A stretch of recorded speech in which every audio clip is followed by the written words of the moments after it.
오늘은 하나님을 기쁘시게 하는 믿음이라는 제목으로 함께 말씀을 나누고자 합니다. 지난달이었죠. 상반기 우리 특세 때 우리 히브리서 11장 말씀을 우리가 함께 이미 들었었는데요. 우리 참석하셨던 분들은 다시 한번 복습하는 의미로, 또 못 오셨던 분들은 오늘 말씀을 통하여서 참된 믿음이 무엇인지 깨닫는 시간 되시길 소망합니다. 히브리서 11장은 특별히 믿음장이라고 불립니다. 오늘은 믿음이 무엇인지, 특별히 히브리서 11장에 여러 그 믿음의 모범을 보여준 인물들이 소개되는데, 그 중에서 오늘은 아벨과 에녹을 중심으로 함께 또 은혜를 나누고자 합니다. 오늘 말씀을 통해 우리의 믿음을 통해 하나님을 기쁘시게 하는 저와 성도님들 되시기를 주님의 이름으로 축복합니다. 먼저 살펴볼 것은 믿음이란 무엇인가입니다.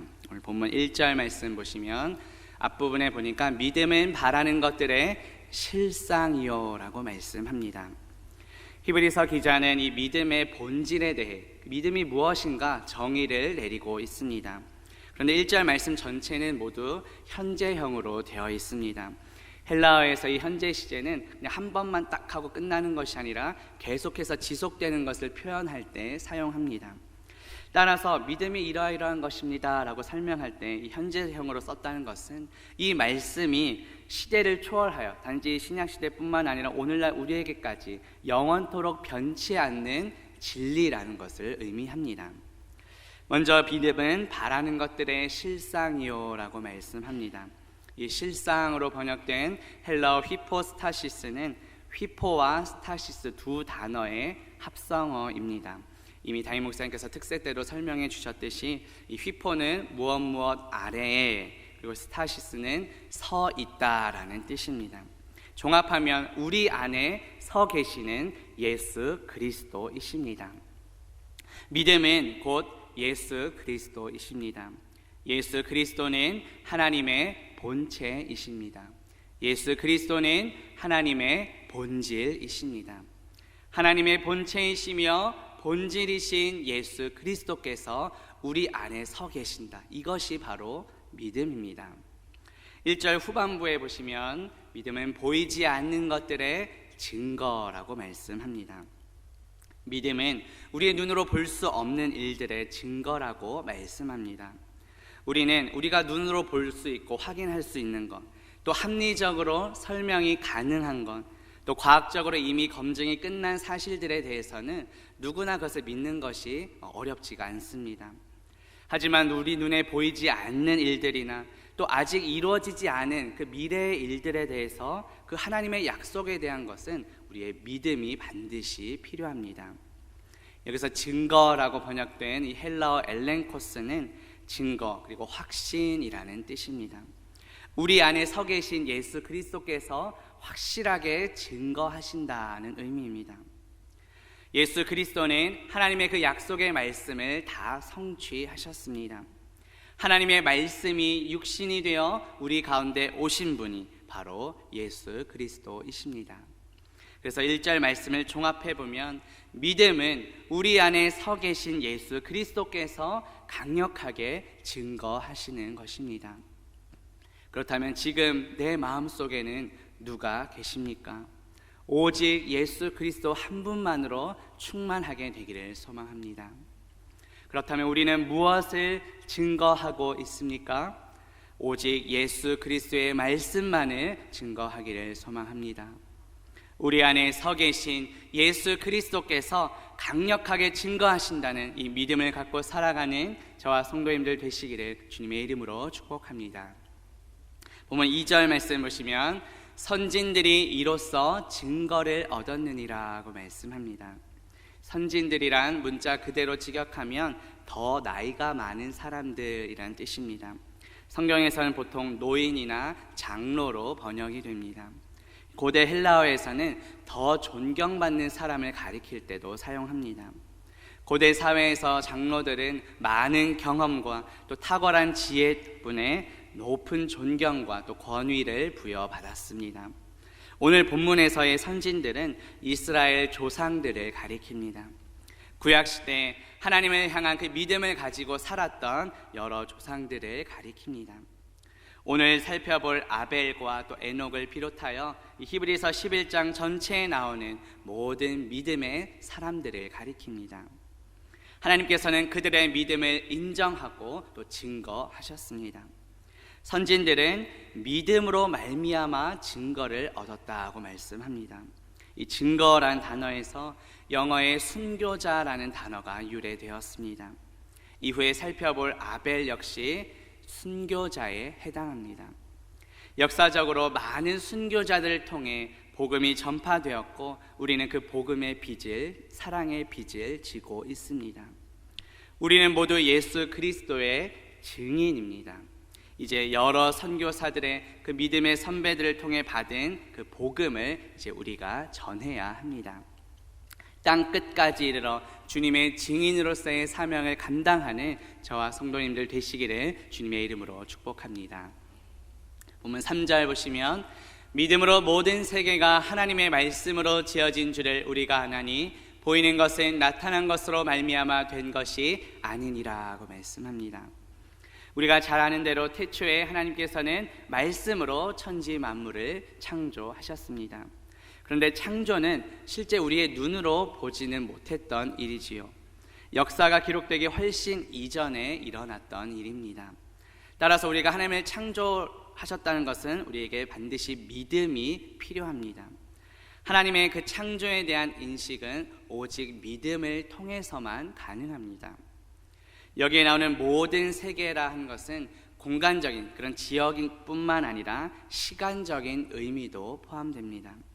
또 보이는 것은 물질적인 이 자연 세계를 가리키고 또 히브리서 기자는 그 보이는 것이 눈에 보이지 않는 하나님의 말씀으로 지어졌다고 이야기합니다. 우리가 눈에 보이는 자연적인 이 현상 세계뿐만 아니라 영적인 세계를 포함하여 모든 세계가 하나님의 말씀으로 비롯되었다고 이야기합니다.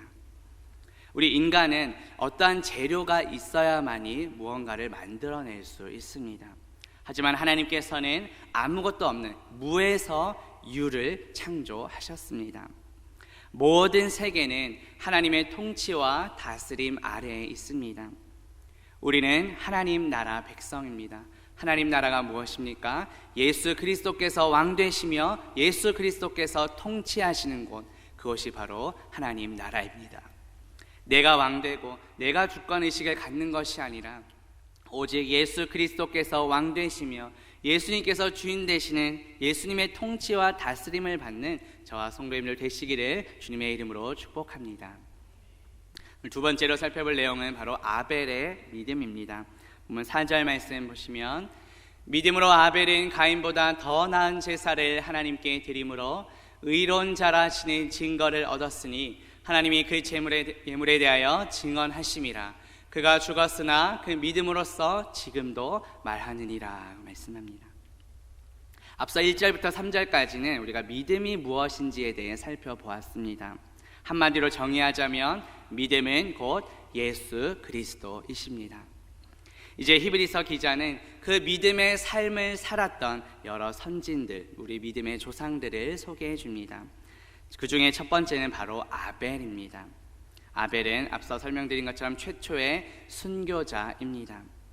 가인과 아벨이 하나님께 제사를 드렸던 내용은 창세기 4장에 기록되어 있습니다. 그런데 하나님께서는 아벨과 그의 제물은 받으셨지만 가인과 그의 제물은 받지 않으셨습니다. 히브리서 기자는 그 이유에 대해 아벨이 가인보다 더 나은 제사를 드렸기 때문이라고 설명합니다. 가인이 하나님께 드린 제물은 무엇이었습니까?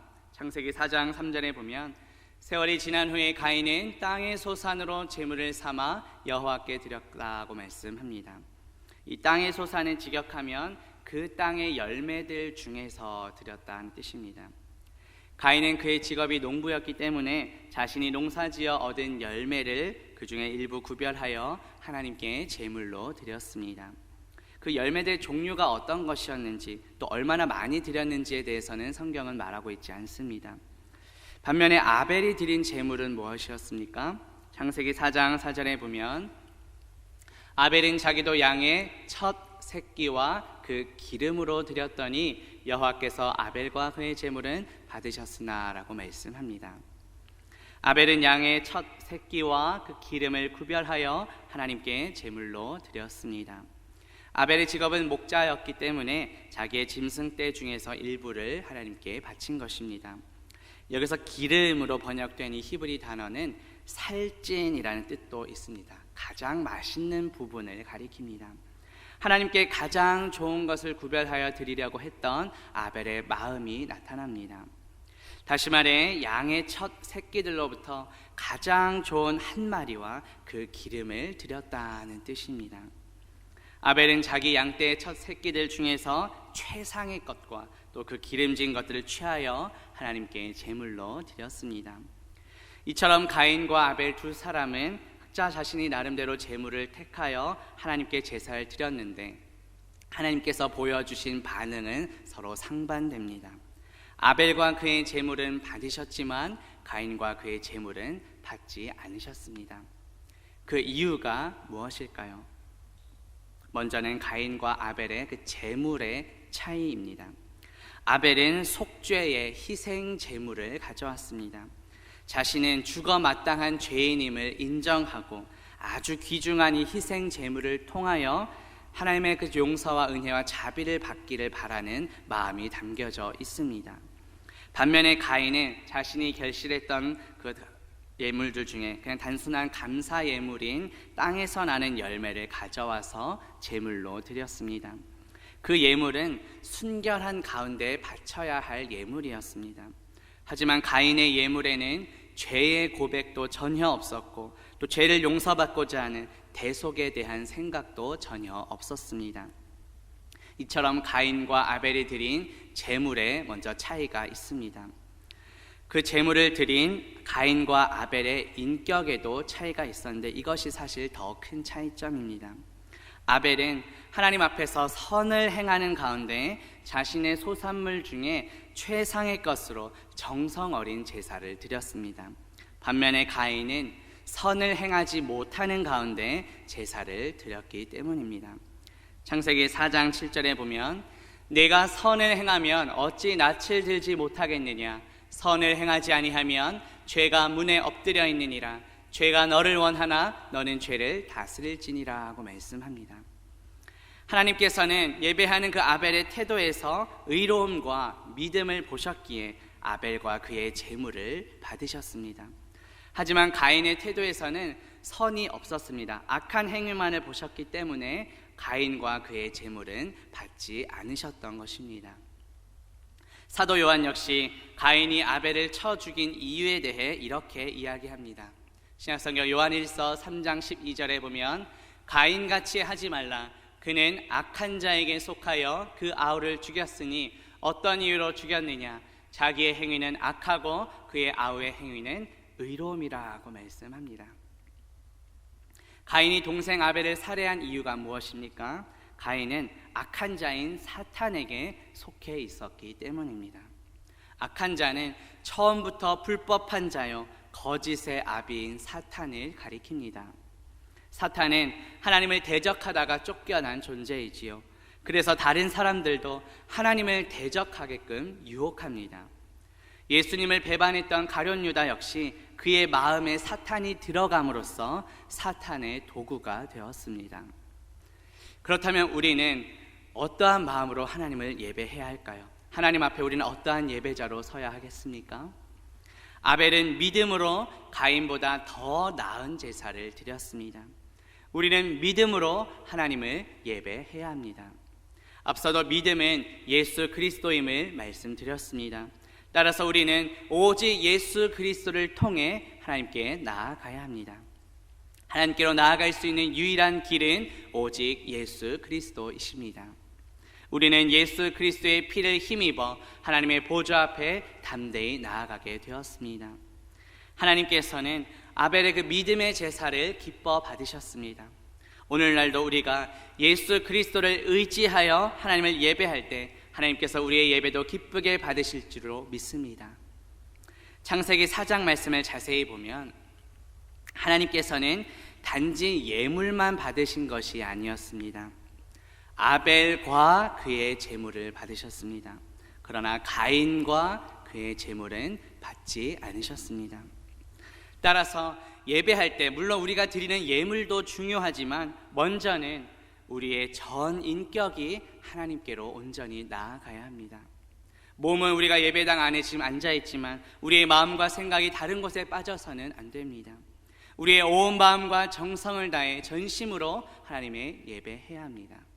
우리의 몸을 거룩한 산 제물로 하나님께 드려야 합니다. 신약성경 로마서 12장 1절에 보면 그러므로 형제들아 내가 하나님의 모든 자비하심으로 너희를 권하노니 너희 몸을 하나님이 기뻐하시는 거룩한 산 제물로 드리라. 이는 너희가 드릴 영적 예배니라고 말씀합니다. 예수 그리스도를 힘입어 하나님께서 기뻐 받으시는 영적인 예배, 하나님이 기뻐 받으시는 그런 합당한 예배를 하는 저와 성도님들 되시기를 주님의 이름으로 축복합니다. 4절 후반부에 보시면 믿음으로 아벨은 가인보다 더 나은 제사를 하나님께 드림으로 의로운 자라 하시는 증거를 얻었다고 말씀합니다. 하나님께서 아벨과 그의 제물을 기꺼이 받으셨음을 보여줍니다. 예수 그리스도께서도 그 아벨에 대해 아벨은 의로운 자다, 의인이라고 평가하셨습니다. 신약성경 마태복음 23장 35절에 보면 그러므로 의인 아벨의 피로부터 성전과 제단 사이에서 너희가 죽인 바라게아의 아들 사가랴의 피까지 땅 위에서 흘린 의로운 피가 다 너희에게 돌아가리라고 말씀합니다. 예수님께서는 아벨을 향해 의로운 순교자의 대표자로 말씀하십니다.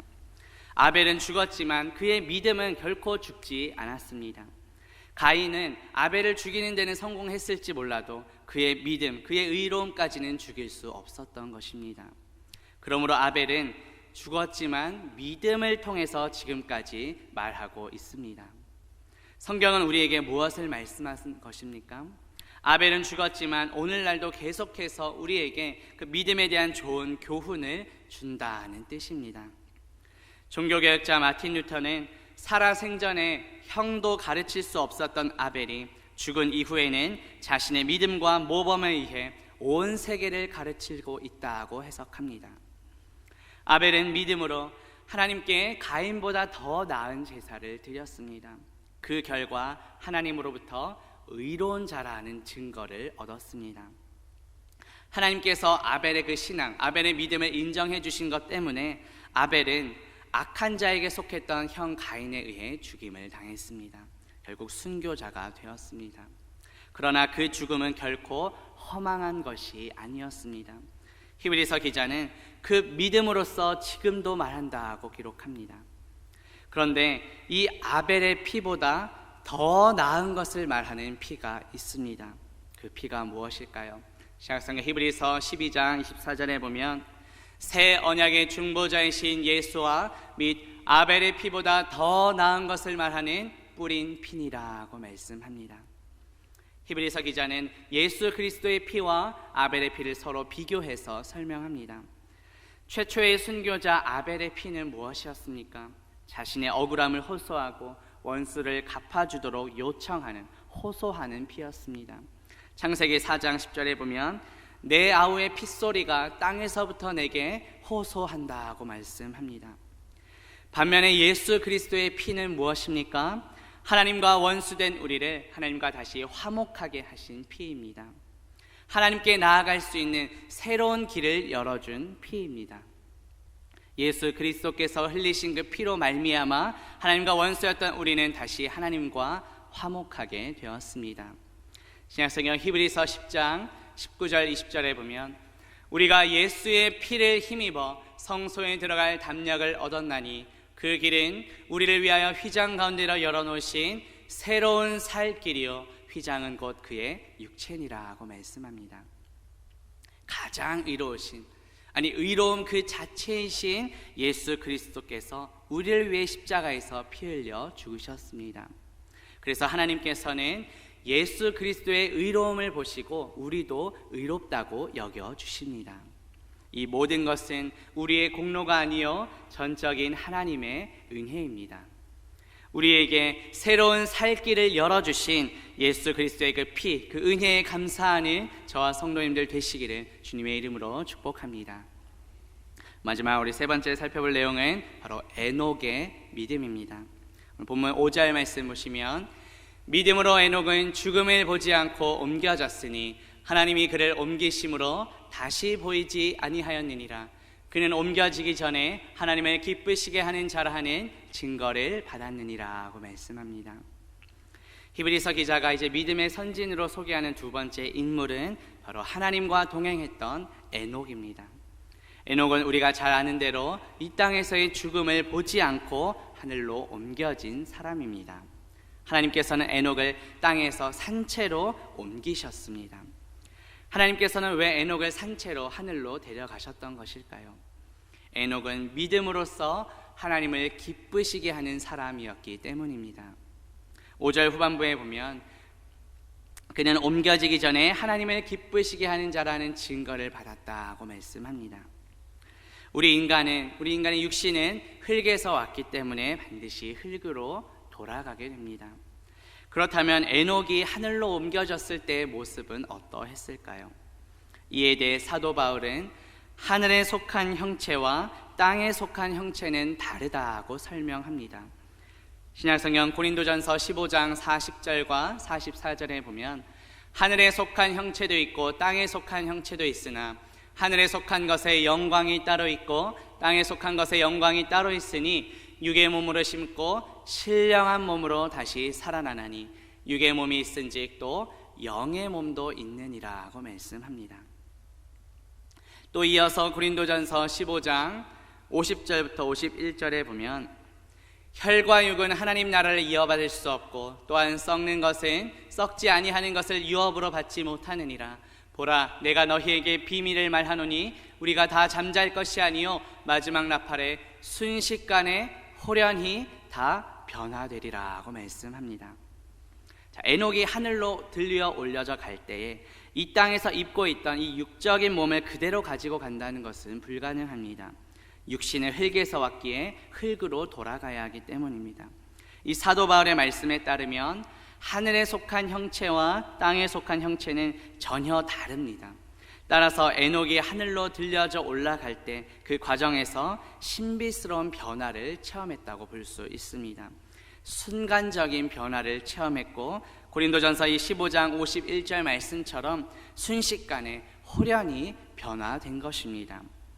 이러한 순간을 에녹이 미리 경험한 것은 무엇을 보여주기 위함일까요? 장차 살아서 재림하실 주님을 영접하게 될 성도들의 모습을 미리 보여주는 것입니다. 예수님께서 재림하실 때 죽었던 자들이 먼저 일어나게 되고 그 후에 살아남은 자들이 공중에서 주님을 영접하게 될 것이라고 성경은 말씀합니다. 신약성경 데살로니가전서 4장 16절과 17절에 보면 주께서 호령과 천사장의 소리와 하나님의 나팔 소리로 친히 하늘로부터 강림하시리니 그리스도 안에서 죽은 자들이 먼저 일어나고 그 후에 우리 살아남은 자들도 그들과 함께 구름 속으로 끌어올려 공중에서 주를 영접하게 하시리니 그리하여 우리가 항상 주와 함께 있으리라고 말씀합니다. 이때 살아있던 성도들, 주님께서 다시 오시기 전에 이미 죽었던 성도들은 몸이 부활이 있고 그때까지 살아있던 성도들은 육체의 변화가 있는데 호련히 순식간에 일어나게 될 것이라고 성경은 말씀합니다. 하나님께서 에녹을 그렇게 옮기셨기에 다시는 보이지 않았다고 오늘 본문이 말씀합니다. 이것은 창세기 5장 24절 말씀을 인용한 것입니다. 창세기 5장 24절에 보면 에녹이 하나님과 동행하더니 하나님이 그를 데려가심으로 세상에 있지 아니하였더라고 말씀합니다. 에녹은 하나님께서 데려가시는 순간 이 세상에 어떠한 흔적도 남기지 않게 되었습니다. 그런데 이와 비슷한 일이 엘리야 선지자 때도 일어났습니다. 구약성경 열왕기하 2장 11절에 보면 두 사람이 길을 가며 말하더니 불수레와 불말들이 두 사람을 갈라놓고 엘리야가 회오리 바람으로 하늘로 올라가더라고 말씀합니다. 에녹과 엘리야 모두 살아있을 때 하늘로 올려졌습니다. 엘리야가 회오리 바람으로 하늘로 올라갔다는 것은 그 주님의 임재를 나타내는 바람을 타고 승천했다는 뜻입니다. 그렇다면 이 에녹과 엘리야의 승천 사건이 궁극적으로 무엇을 미리 보여주는 것일까요? 장차 이 땅에 오셔서 사탄의 세력을 꺾으시고 하나님의 구원을 완성시키신 예수 그리스도께서 승천하시는 것을 미리 보여주는 것입니다. 또한 예수 그리스도께서 다시 오실 때 하나님의 백성인 우리도 부활하여 승천하게 될 것을 미리 보여주는 말씀입니다. 주님 다시 오시는 그날까지 우리가 이 땅에서도 예수 그리스도와 동행하며 하나님을 기쁘시게 하는 삶을 살다가 주님을 영접하는 저와 성도님들 되시기를 주님의 이름으로 축복합니다. 본문 마지막 6절 말씀 보겠습니다. 믿음이 없이는 하나님을 기쁘시게 하지 못하나니 하나님께 나아가는 자는 반드시 그가 계신 것과 또한 그가 자기를 찾는 자들에게 상 주시는 이심을 믿어야 할지니라. 아멘. 히브리서 기자는 우리가 하나님을 기쁘시게 할 수 있는 절대적인 조건이 바로 믿음이라고 말씀합니다. 앞서도 믿음은 곧 예수 그리스도시라고 말씀드렸습니다. 따라서 6절 말씀은 우리가 예수 그리스도 없이는 결코 하나님을 기쁘시게 할 수 없다는 말씀입니다. 그렇다면 우리는 먼저 어떠한 믿음이 있어야 할까요? 하나님께서 반드시 계신다, 반드시 존재하신다는 믿음이 먼저 우리에게 필요합니다. 이 그가 계신다라는 것이 역시 현재형으로 되어 있습니다. 하나님께서 존재하실 때 언제나 살아계신다는 뜻입니다. 과거의 그 믿음의 조상들, 신앙의 선진들과만 함께 하셨던 것이 아니라 오늘날에도 지금, 아니 앞으로 영원토록 우리와 함께 계십니다. 하나님의 이 존재 자체를 부정한다면 우리는 결코 하나님께 나아갈 수 없습니다. 그 이후에 우리는 어떠한 믿음을 또 가져야 합니까? 하나님께서는 자신을 찾는 자들에게 상 주시는 이심을 우리가 믿어야 합니다. 이 믿음은 앞서 하나님의 존재를 믿는 믿음이 먼저 있을 때만이 가능합니다. 이 찾는 자들 역시 현재형으로 되어 있습니다. 한 번만 찾고 마는 것이 아니라 계속해서 지속적으로 찾는다는 뜻입니다. 구약성경 이사야서 55장 6절에 보면 너희는 여호와를 만날 만한 때에 찾으라, 가까이 계실 때에 그를 부르라고 말씀합니다. 이 구약의 여호와는 신약에서 주로 번역됩니다. 따라서 우리는 날마다 예수 그리스도를 찾고 부르고 구해야 합니다. 그렇게 할 때 하나님께서는 상을 주신다고 약속하셨습니다. 그렇다면 하나님께서 주시는 상은 무엇일까요? 오직 하나님께 상이 있습니다. 구약성경 이사야서 40장 1절에 보면 보라, 주 여호와께서 장차 강한 자로 임하실 것이요 친히 그의 팔로 다스리실 것이라. 보라, 상급이 그에게 있고 보응이 그의 앞에 있다고 말씀합니다. 상급은 오직 여호와께 있습니다. 그렇다면 그 여호와 하나님께서 주시는 상급은 무엇일까요? 구약성경 창세기 15장 1절에 보면 이후에 여호와의 말씀이 환상 중에 아브라함에게 임하여 이르시되 아브라함아 두려워하지 말라, 나는 내 방패요 너의 지극히 큰 상급이라고 말씀합니다. 하나님께서 주신 상급이 무엇입니까? 다름 아닌 하나님 그분 자신이십니다. 하나님의 본체이신 분이 우리에게 오셨습니다. 그분이 누구십니까? 바로 예수 그리스도이십니다. 따라서 하나님을 찾는 자들에게 주시는 가장 큰 상급은 바로 예수 그리스도이십니다.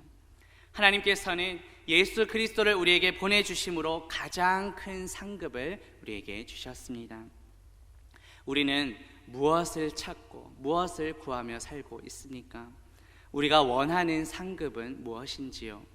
다른 어떤 것도 아닌 오직 우리 주 예수 그리스도가 우리의 가장 큰 상급임을 믿고 오직 예수 그리스도만을 찾고 구하는 저와 성도님들 되시기를 주님의 이름으로 축복합니다. 말씀을 맺으려 합니다. 세 가지 살펴보았는데 믿음은 곧 예수 그리스도이십니다. 아벨의 믿음은 더 나은 예배자의 모습을 우리에게 알려줍니다. 에녹의 믿음은 하나님을 기쁘시게 하는 자의 모습이 무엇인지 우리에게 알려줍니다. 그렇다면 이 믿음은 과연 어떻게 우리가 생길 수 있습니까? 마지막 성경 구절입니다. 신약성경 로마서 10장 17절에 보면 그러므로 믿음은 들음에서 나며 들음은 그리스도의 말씀으로 말미암았느니라고 말합니다. 날마다 예수 그리스도의 말씀을 듣고 우리의 믿음이 자라나서 그 믿음으로 하나님을 기쁘시게 하는 삶을 살아가는 저와 성도님들 되시기를 주님의 이름으로 축복합니다. 기도합니다. 하나님 아버지, 오늘 말씀을 통해 믿음이 무엇인지 또 아벨과 에녹의 믿음에 대해서 살펴보게 하시니 감사합니다. 믿음은 곧 예수 그리스도이심을 믿습니다. 아벨처럼 믿음으로 예배하게 하옵소서. 에녹처럼 믿음으로 하나님을 기쁘시게 하는 우리 모두가 되게 하옵소서. 날마다 예수 그리스도의 말씀을 듣고 믿음이 자라나서 그 믿음으로 하나님을 기쁘시게 하는 우리 모두가 되게 하옵소서. 예수 그리스도의 이름으로 기도합니다. 아멘.